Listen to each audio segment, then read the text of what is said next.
चलो तो चलो।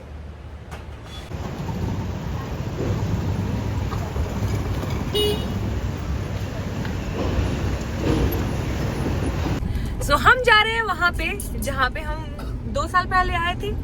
तो यहाँ पे ऋषिकेश में एक तत् नाम का कैफे है जो कि इतना अच्छा व्यू है ना वहाँ पे कि मैं क्या बताऊँ आप लोगों को। और वहाँ का खाना तो टू यम, और प्राइस भी उसी हिसाब से है। लेकिन खाना ऐसा है कि आप रिग्रेट नहीं करोगे कि हाँ भाई इतना पैसे दिया और अब मुझे सेटिस्फेक्शन नहीं मिला। तो हम जा रहे हैं वहाँ पे, और ये आइडिया दिया है मेरे पति देव जी ने। इधर 2 मुर्गे बैठे हैं, एक मुर्गा तो गायब है, दूसरा मुर्गा कहाँ है रे? ये निकलेगा धीरे से कनवल्ला पहन के।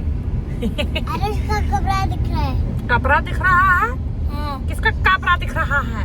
मामू का। देखो। तो चलिए अब आपसे मिलते हैं कैफे में। चलिए चलिए चलिए चलिए। मैप लगाइए। मैप लगा हुआ है सर, सीधा सीधा जाना है सर। और कुछ sir? You guys can see the view। हम तत् कैफे जा रहे हैं और ये उसका व्यू है। स्टार्टिंग इसकी व्यू का ऐसे है। सोचो कैफे कैसा होगा। इतना भी बहुत है।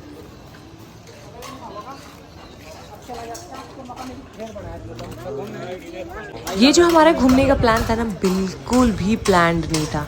अचानक से मेरा मन ऐसा हुआ कि यार कहीं चलते हैं ना, क्योंकि अभी हम जब जून में जब भी गए हुए थे तो वो वाली मेमोरी अभी भी मेरे दिमाग में थी, जो कि मतलब इतना अच्छा व्यू, ठंडी ठंडी हवा, और बालकनी में बैठे हुए थे सब लोग चेयर लगा करके, स्नैक्स, मतलब वो दिन ना मैं एकदम मेरे दिल कैफे पहुंच गए हैं, मेरे दिल को छू जाने वाला था।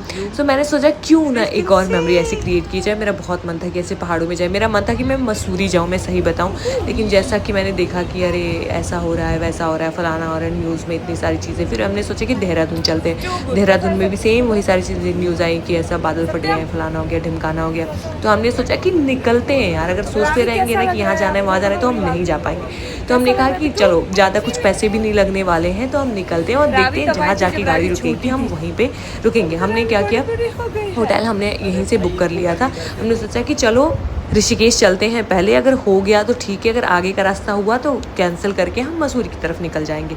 लेकिन क्योंकि सिचुएशन ऐसी थी तो हमें ऋषिकेश में ही रुकना था। जब हम वहाँ पे पहुँचे, होटल इतना गंदा था भाई साहब। उन्होंने वेबसाइट पे इतना अच्छा दिखाया हुआ था, लेकिन होटल इतना गंदा था कि हमने सोचा कि चलो यार कहीं और स्विच करते हैं। तो हमें एक दूसरा रूम मिल गया था। फिर उसके बाद हम अगले दिन थोड़ा सोए 4-5 घंटे। उसके बाद हम गए खाना खाने। आप ये देख सकते हो, ये है ऋषिकेश का तत् कैफ़े।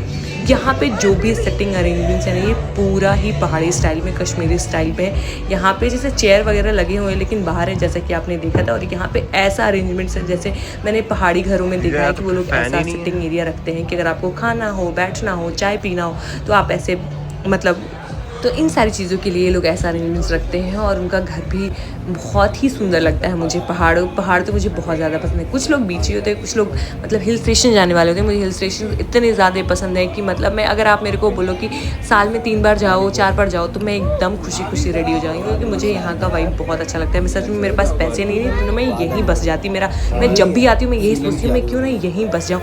वैसे हमारा गाँव बहुत सुंदर है, गाँव की हवा भी बहुत साफ़ सुथरी है, लेकिन पहाड़ों की बात ही कुछ और है। आप ये सोचो जहाँ पे शिव जी बसे हैं, बनारस में भी बसे हैं, बट यहाँ पे भी वो सोचो क्या बात हो रही है यहाँ की। और हम कुछ भी काम करें उसमें गड़बड़ ना हो। कभी फ़ोन गिर जाता था, कभी रावी कुछ गिरा दे रही थी, कभी मेरे से लस्सी गिर गई। यहाँ का पानी भी देख रहे हो कितना प्रीमियम है, और यहाँ का खाना इतना लजीज है कि मैं 2 साल बाद भी यहाँ का टेस्ट नहीं भूल पाई। तो हम लोग यहाँ पे, और सच में बताओ, हमने सोचा था कि अच्छा खासा बिल बैठने वाला है, लेकिन तत् वालों ने इतनी सारी मतलब डिस्काउंट दिया और इतना अच्छा किया, इतनी अच्छी वाइब दी।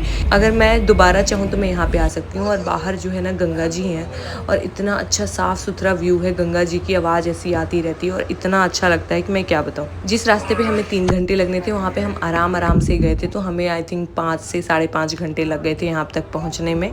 यहाँ पे हमने लिया French fry, chilli potato, chilli garlic noodle और मैंने ली लस्सी। पता नहीं क्यों मुझे आजकल लस्सी पीने में इतना मज़ा आ रहा है कि मत पूछो। और यहाँ की लस्सी भी इतनी टेस्टी थी और मैं सही बताऊँ बहुत फुलर भी थी।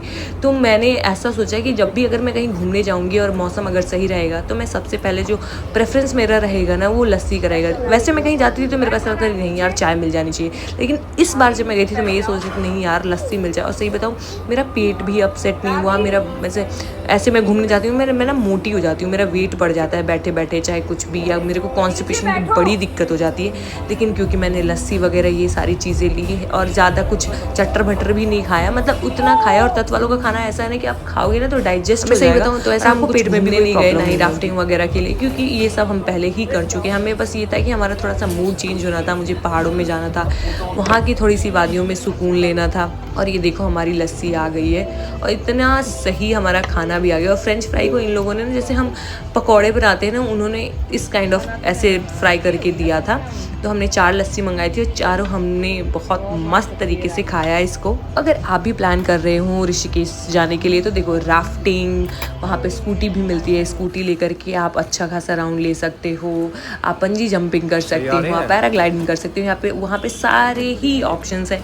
लेकिन यहाँ पे क्या है कि अगर आपको तत कैफे जाना है तो आपको एक जगह पार्क करनी पड़ेगी आपकी गाड़ी और वहाँ पे आपको 100 रुपये देने पड़ेंगे। उसके बाद पैदल चल के कुछ दूर तक जाना पड़ता है। और थोड़ा तत कैफे जो है थोड़ा सा ऊंचाई पे है तो आपको थोड़ा सा चलना पड़ेगा। तो ये है कि अगर मान लो आप थोड़ा ज़्यादा भी खा लेते हो तो आप अगर पैदल आओगे तो आराम से आपका खाना भी मतलब डाइजेस्ट हो जाएगा और अच्छे से आपको हैवी भी नहीं लगेगा। और इतना सुंदर लग रहा था ना। देखो ये तारों ना सारी वादियों की हालत ख़राब कर दी, लेकिन क्या कर सकते हैं, ये भी ज़रूरी है।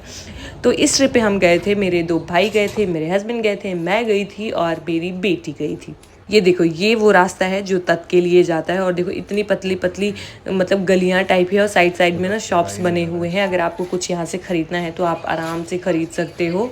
यहाँ पे ऐसी मार्केट भी है जो कि जैसे क्योंकि यहाँ पे फॉरेनर्स बहुत ज़्यादा रहते हैं तो यहाँ पे ऐसी मार्केट है कि जो फॉरेनर्स के लिए हैं और उनके ही हिसाब से सारे कपड़े मिलते हैं और बहुत ही अच्छा रहता है। यहाँ पे ऐसी बैग वगैरह कुछ पुरानी ऐसी चीज़ें जो हाथ से बनी हुई चीज़ें मिलती हैं।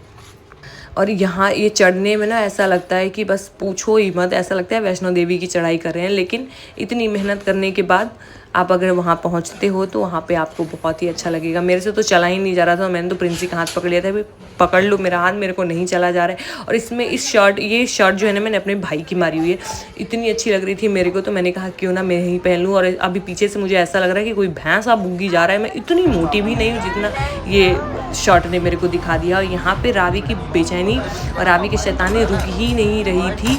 कभी चम्मच, कभी प्लेट, कभी कुछ कर ही जा रही थी। तो इस वीडियो के लिए इतना ही, मिलते हैं नेक्स्ट वीडियो में। Bye bye, take care and thank you.